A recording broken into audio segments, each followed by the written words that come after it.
I am faithful to you. Save your servant who trusts in you.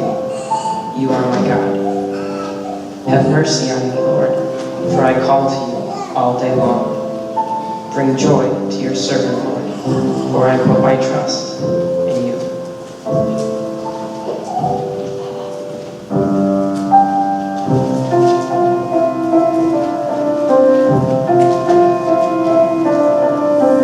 My hope is built on nothing less than Jesus' blood and righteousness. I dare not trust the sweetest frame, but wholly trust in Jesus' name. Christ alone, cornerstone, we made strong in the Savior's love. Through the storm, He is Lord, Lord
forward to take our offering.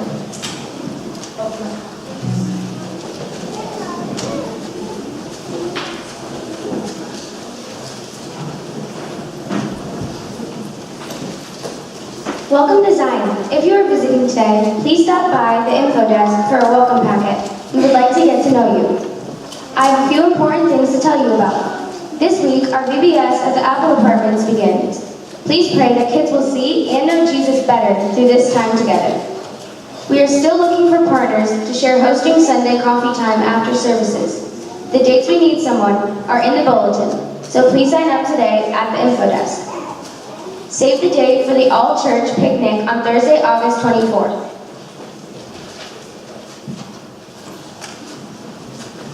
You can find all the details on the insert, then sign up or RSVP before Tuesday, August 22nd. Please read carefully about all the other events on the back of your bulletin. Attention parents, pre-K and K kids will stay in this special service with you today. So, right now, all kids pre-K to grade 1 through 5 may come forward and pick up worship bags. And everyone else, please turn to greet and welcome each other.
Yet I still dare to hope when I remember this.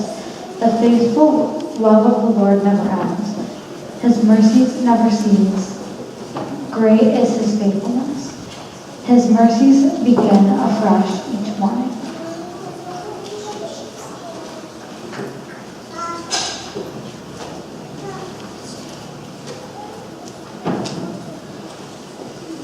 It would be like you're like a 1 or a 0. I mean, I would have to say probably a 5. 6. 4. 7. 4. 7. I would have about a 5. 3. 6.4. 5. I would say that I'm right around a 7. Okay, I would give it like a 5 or a 6 maybe. 6. 4. I do not personally have a lot of hope for this world in its present state and the direction it's going apart from God. I feel like there's some very difficult things we have to face as a planet and as a people. Unwilling to listen to each other or unwilling to listen to the other side. Because I'm 4 years old.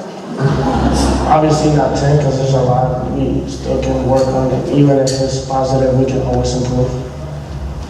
I believe our leaders need to do a much better job at making everyone feel comfortable where they're at. You guys, I feel like the world's just a really fallen and broken place. With social media and the scary terrorists, I'm scared. not that many good people out there, so. I feel our world right now is dangerously polarized. Because I don't trust a lot of people. And like everything we see is like not very hopeful. Their respect for law and order, for teachers, for parents is not there. Totally agree. The government?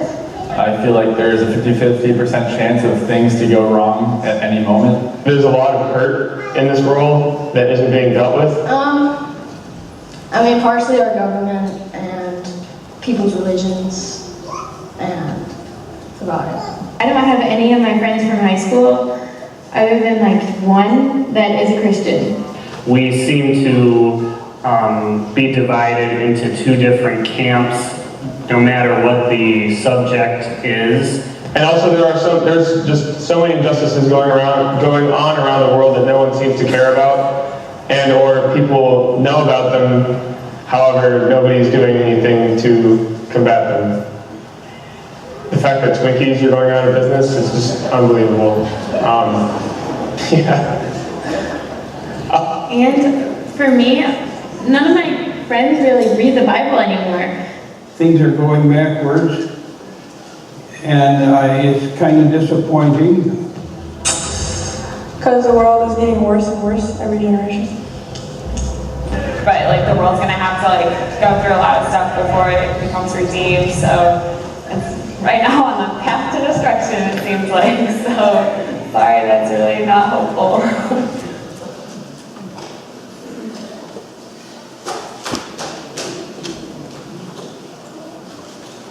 Good morning. My name is Sienna D'Angelo. I'm an 8th grader at Washington Middle School and a confirmation student here at Zion. In case you haven't noticed, our service today is made up of Zion youth. This idea came about when Annika texted me and said, "Hey, I want to put together an all-kids service and you're preaching."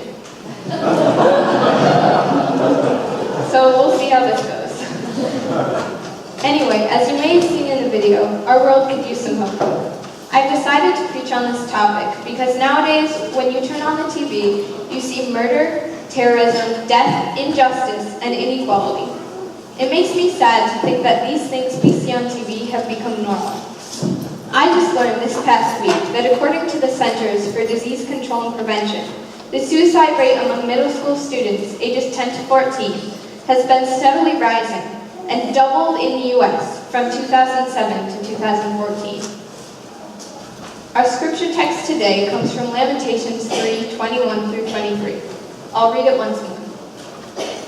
Yet this I call to mind, and therefore I have hope. Because of the Lord's great love, we are not consumed, for his compassions never fail. They are new every morning. Great is your faithfulness. Would you please pray with me? Lord, please let my words be yours, and let the Holy Spirit be your teacher. Amen. According to the VeggieTales Atlapedia, the word lamentation means to express suffering. Lamentations was written during the time of Jerusalem's fall. This land was promised to the Jews generations before and was now taken over by enemies. They lost everything they were promised: their freedoms, their possessions, and seemingly their relationship with their God. So I bet you're wondering why I'm preaching out of a book of suffering when the theme is hope. Yet this I call to mind, and therefore I have hope. The book of Lamentations is made up of 5 poems of lament. But in the midst of these poems, the author, who is believed to be Jeremiah, still holds out that God is merciful and their only chance of hope. Another good book I have with me today is I Am Malala. Some of you may have heard of Malala Yousafzai. She lived in Pakistan, and when terrorists invaded her land, she stood up for girls' education. She was shot by the Taliban, but survived and continues to speak today. She represented hope for her people by standing up in a time of fear. One thing she says in her book is this: I do not even hate the Talib who shot me. Even if there was a gun in my hand and he stands in front of me, I would not shoot him. Forgiveness. Forgiveness is hope. God has forgiven us and proved it many times. This school year was rough. Our class made a lot of the teachers want to quit. That's not a good feeling. One day I picked up her book and started reading. I finished it that evening. For the next few months, I did all my essays and projects on Malala. I loved the hope she brought to the world, and it really gave me the motivation I needed to be more hopeful about our world. A few months later, I went on a mission trip to Washington, D.C. We talked to a lot of people who could use some hope, and we prayed for them. One thing that really touched my heart was when we were participating in an urban plunge. We went out into the city and just talked to people in the park. One man said he used to be homeless, but he now works for an organization that helps others who were once in his position. Not to mention the fact that he was also trying to earn his bachelor degree and go back to school. He seemed very hopeful, even though he had gone through some pretty rough things in his life. I think we made an impact on them, and they definitely made an impact on us. That trip showed me something important. We can be the hope. Our world is suffering, but through the powerful love of Christ, we can be the hope for others. Hebrews 12:1 says this: Therefore, since we are surrounded by such a great cloud of witnesses, let us throw off everything that hinders and the sin that so easily entangles, and let us run with perseverance the race marked out for us. I run cross country, and this verse is awesome. God has a path marked out for us. Sometimes it's hard to keep going when we can't see the finish line. Others around you will fall in the mud and stop running. It can be hard to maintain hope when everything around you looks so hopeless. But when you finish that race, it's the best feeling in the world. You might be muddy, gross, tired, and so smelly your parents make you take the bus home. But you did it. You kept your faith strong and remained hopeful through the race. Jesus has given us our hope, and most importantly, he has promised to run the race with us. Now we must continue to offer his hope to others who need it most. In our community, we have some pretty discouraging things going on. Drug addiction seems to be at an all-time high. A lot of the students at my school have one parent in jail, and people are stereotyped for things that they can't help. Yet this I call to mind, and therefore I have hope. Because of the Lord's great love, we are not consumed. For his compassions never fail. They are new every morning. Great is your faithfulness. Impact allows students in 31 schools to talk about God in the middle of the school day. We literally have a Hope Festival, which is a big party where the church and other organizations come together to spread love in our community. Thanks to the visitors we had last month, we became more aware of the other ministries in Jamestown that needed our help, and over 40 people signed up to read to local elementary students, to serve lunches to kids at playgrounds, and to partner with a neighboring church that is loving our community in too many ways to list. And last but not least, have you seen these beautifully painted rocks around our community? A few months ago, Pastor Jay shared with us the importance of dealing hope. I would like us to be reminded of that challenge this morning. Where do you see the hope of Jesus Christ needed most in our world? In your community, at your school, or where you work? Where are you in the race? Have you fallen in the mud and feel stuck? Just remember that Jesus is not just waiting for you at the finish line. He is right there with you, offering his hand to lift you up in hope. That is the kind of hope this world needs. Will you please pray with me? Peace I leave you with, my peace I give you. I do not give to you as the world gives. Do not let your hearts be troubled, and do not be afraid. God, it's hard to find hope in this world. Please let us be reminded that you are peace, and you are the hope this world needs. Amen.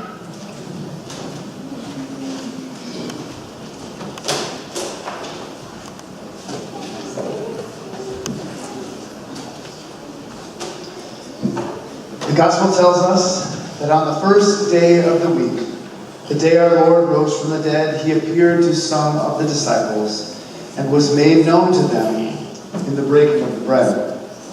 It is true for us as well. Christ is made known to us as we break bread and drink this cup together. Sisters and brothers, this is food for the journey to which God has called us. Let our lives be nourished by the Lord himself as we celebrate together at this table.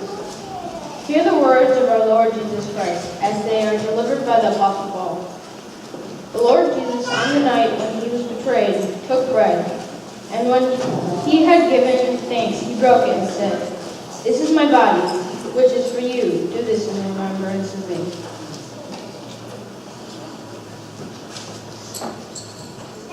In the same way, also the cup, after supper, saying, "This cup is the new covenant in my blood.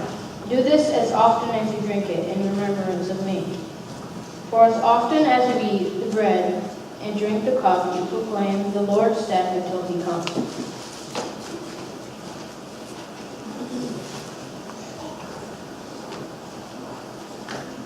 You pray with me. God in heaven, we are to be a people of hope. Our hope fully rests in you. So God, let us have hope as we come to this table together, to eat together, to celebrate your death and resurrection and the bringing of hope that you brought into this world through all of that. So we ask that we would remember and we would celebrate that fact this morning. God, you are good. In Jesus' name, amen. The Lord's table. It is Jesus himself who invites you to this meal. The table is open to all who believe and who have professed faith in Jesus Christ.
we have shared within the Spirit with your Son Jesus, who makes us new and strong and brings us life eternal. We praise you for giving us all good gifts in him and pledge ourselves to serve you just as through Christ you served us. Amen.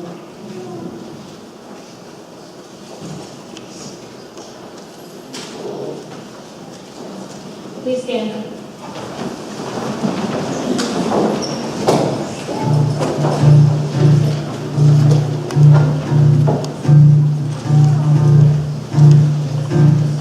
Come, divine Messiah, the world is longing for the day when hope shall sing its triumph and sadness flies away. Dear Savior, come to tired earth and bring the rise of dawn. Dispel the night with thy face. Come, Messiah, come, oh come, divine Messiah, come, oh come, divine Messiah, come.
Please join me in receiving a blessing from 2 Thessalonians 2:16 through 17. Our Lord Jesus Christ and God our Father loved us. By his grace, God gave us comfort that will last forever. The hope he gave us is good. May our Lord Jesus Christ and God our Father comfort your hearts. May they make you strong in every good thing you do and say. Amen.